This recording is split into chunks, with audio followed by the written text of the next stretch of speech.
अपने पसंदीदा शो के फुल एपिसोड देखने के लिए अभी डाउनलोड करें दंगल प्ले ऐप।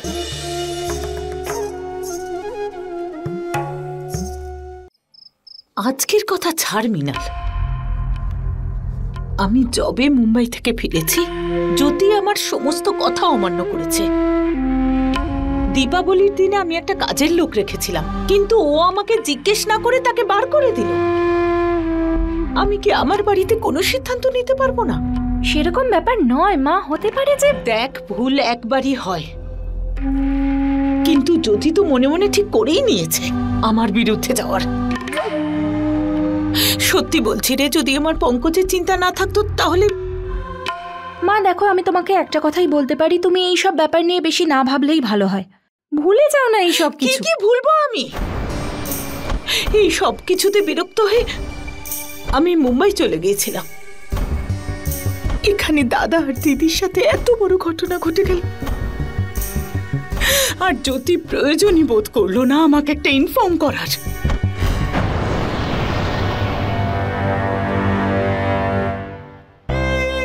আমি আমার জীবনের এতগুলো বছর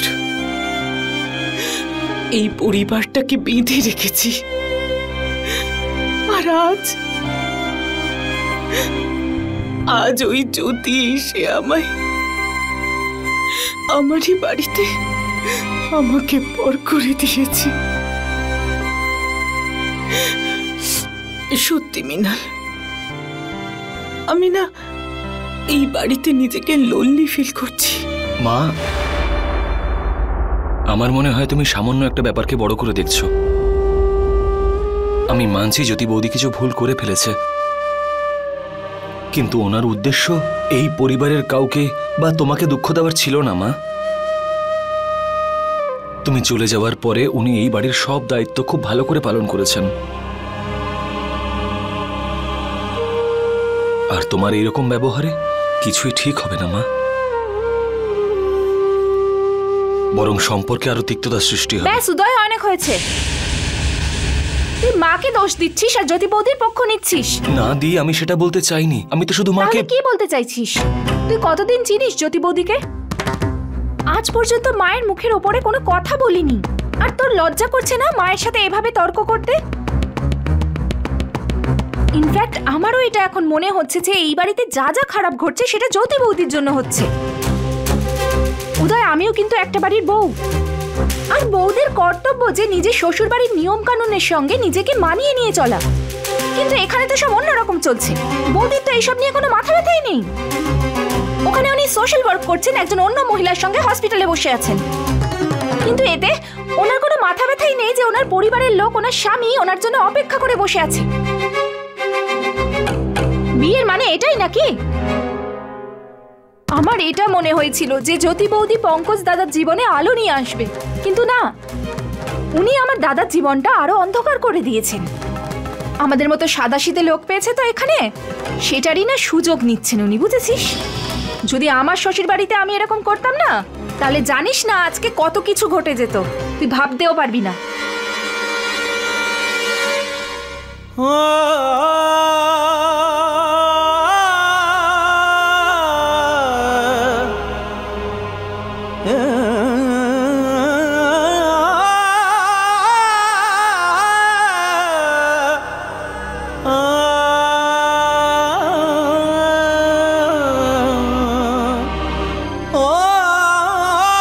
যে আমাদের জন্য ভাবে না, তার ব্যাপারে যতটা কম চিন্তা করবে ততই ভালো।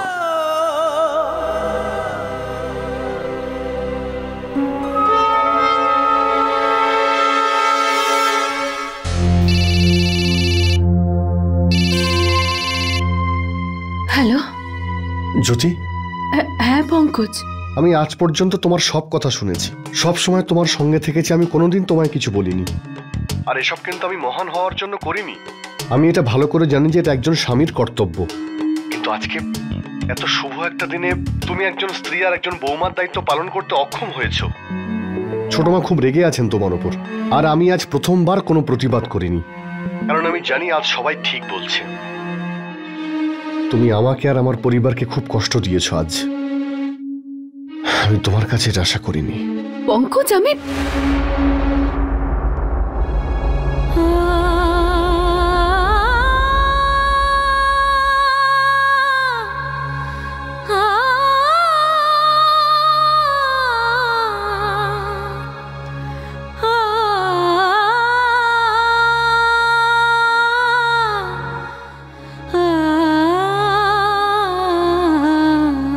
ডাক্তারবাবু, এখন আমার মেয়ে কেমন আছে? দেখুন, পেশেন্টের কন্ডিশন এখনো খুব ক্রিটিক্যাল। আপনার মেয়েকে বাঁচানোর জন্য ওর সন্তানকে আমাদের অ্যাপোর্ট করতে হবে।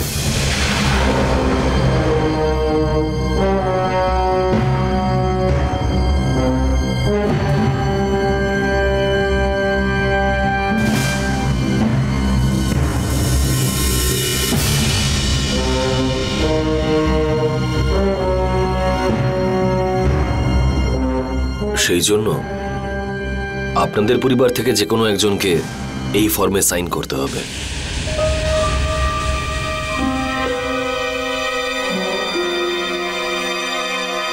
ডাক্তারবাবু কিছু করুন। ডাক্তারবাবু আপনার কাছে মিনতি করছি, যেভাবেই হোক ওকে আপনি বাঁচান ডাক্তারবাবু।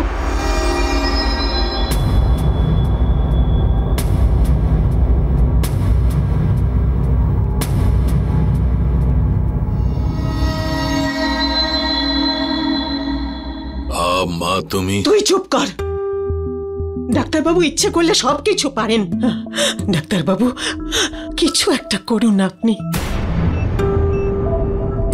দেখুন মাসিমা, আমাদের হাতে সময় কম আর সিদ্ধান্ত তাড়াতাড়ি নিতে হবে।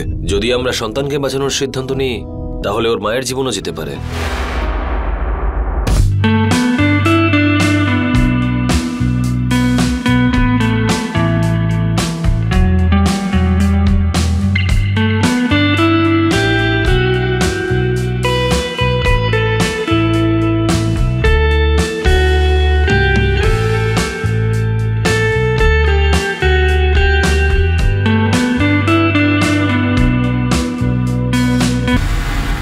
ডাক্তারবাবু, প্রথমে কিন্তু আমার মেয়ে, ওর জীবনের থেকে দামি আর কিছু নেই আমার কাছে।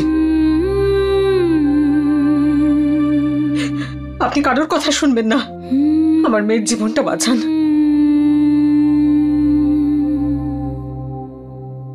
এটা আমার সিদ্ধান্ত।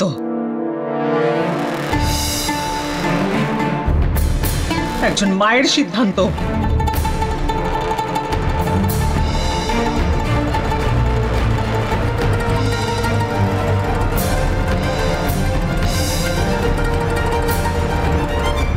পদ্মা, তুমি তো দুজনকেই বাঁচানোর কথা বলতে পারতে।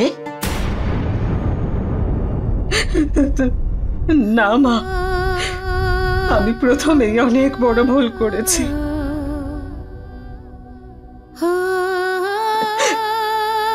আমি জ্যোতির কথা শুনিনি আর নিজের মেয়েটাকে রাক্ষসের হাতে তুলে দিয়েছিলাম, যার জন্য আজকে আমার সুষমা। ব্যাস ব্যাস, সুষমা ঠিক হয়ে যাক, এছাড়া ভগবানের কাছে আর কিচ্ছু চাই না আমি।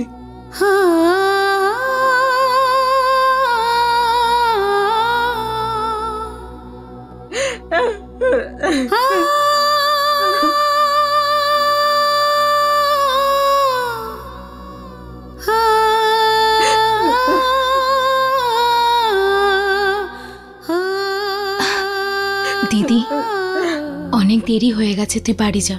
দিদি, আমরা সবাই আছি তো? আমি আর দীপু সব সামলে নেব, আর তোকে সুষমার খবরও জানাতে থাকবো।